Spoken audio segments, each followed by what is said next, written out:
തനിക്കായി ഞാനൊരു മികച്ച കഥാപാത്രം ഒരുക്കിവച്ചിട്ടുണ്ടെന്നും ഇതുവരെ മലയാള സിനിമ കാണാത്ത ഒരു കഥാപാത്രമാണ് അതെന്നും സൗഹൃദ സദസ്സുകളിൽ കാണുമ്പോൾ നെടുമുടി വേണുവിനോടായി പത്മരാജൻ പറഞ്ഞുകൊണ്ടിരുന്നു.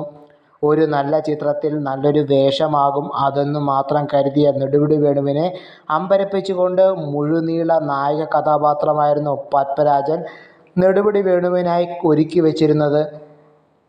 ഇതുവരെ കാണാത്ത കൗശലക്കാരനായ കള്ളനായ തന്ത്രശാലിയായ കള്ളൻ്റെ കഥ. ഒരു നാട് മുഴുവൻ അയാളെ വെറുത്തിട്ടും തൻ്റെ ലക്ഷ്യത്തിനു വേണ്ടി മാത്രം പ്രയത്നിക്കുന്ന കള്ളൻ. അതെ, 1981 പത്മരാജൻ രചനയും സംവിധാനവും ചെയ്ത് പുറത്തിറങ്ങിയ കള്ളൻ പവിത്രൻ എന്ന ചിത്രത്തെക്കുറിച്ചാണ് പറഞ്ഞു വരുന്നത്. പത്മരാജൻ്റെ തന്നെ ഇതേ പേരിലുള്ള ചെറുകഥയുടെ ചലച്ചിത്രാവിഷ്കാരമായിരുന്നു ഇത്. ചിത്രത്തിൽ പവിത്രൻ എന്ന കള്ളൻ കഥാപാത്രം അവതരിപ്പിച്ചിരുന്നത് നെടുമുടി വേണുവാണ്. പതിവ്രതയായ ഭാര്യ ഉണ്ടായിരിക്കെ കണ്ണിൽ കണ്ട പെണ്ണുങ്ങളുടെ പുറകെ പോകുന്ന എല്ലാവന്മാരും അപകടം ബലം എന്ന ഗുണപാഠത്തോടെയാണ് പത്മരാജൻ ഈ കഥ അവതരിപ്പിക്കുന്നത്. നാട്ടിലെ ചെറിയ ചെറിയ കളവുമായി വീട് പുലർത്താൻ കഷ്ടപ്പെടുന്നവനാണ് പവിത്രൻ. കള്ളനെന്ന പേരല്ലാതെ കാര്യമായ സമ്പാദ്യമൊന്നുമില്ല.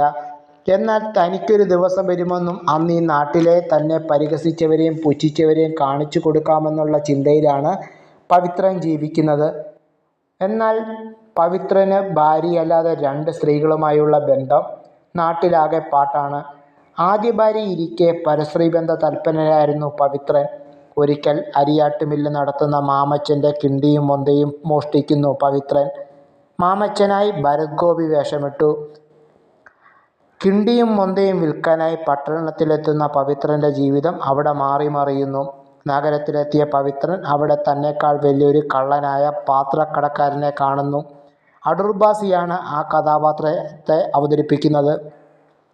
കിണ്ടിയും മൊന്തയും നൽകി ആ പാത്രക്കച്ചവടക്കാരനുമായി ബന്ധം സ്ഥാപിക്കുന്ന പവിത്രൻ പിന്നീട് അയാളുടെ പക്കൽ നിന്നു തന്നെ അയാളുടെ ഗോഡൗണിൽ നിന്നും മോഷ്ടിച്ച ഒരു സ്വർണ്ണശില്പം അയാൾക്കു തന്നെ നൽകി പവിത്രൻ ധനികനാകുന്നു.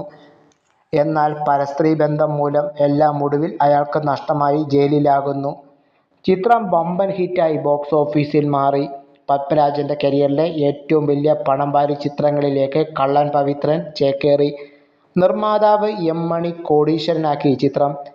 നെടുമുടി വേണു, ഭരത് ഗോപി, അടൂർ ഭാസി എന്നിവരുടെ മത്സരിച്ചുള്ള അഭിനയമാണ് ചിത്രത്തെ മികച്ചൊരു ക്ലാസിക് ചിത്രമാക്കി മാറ്റിയത്. ചിത്രത്തിൻ്റെ വിജയത്തോടെ നെടുമുടി വേണുവിനെ നായകനാക്കി നിരവധി ചിത്രങ്ങൾ വന്നു. ഇന്നും ചിത്രം നല്ല റിപ്പീറ്റ് വാല്യൂ ഉള്ള ചിത്രമാണ്.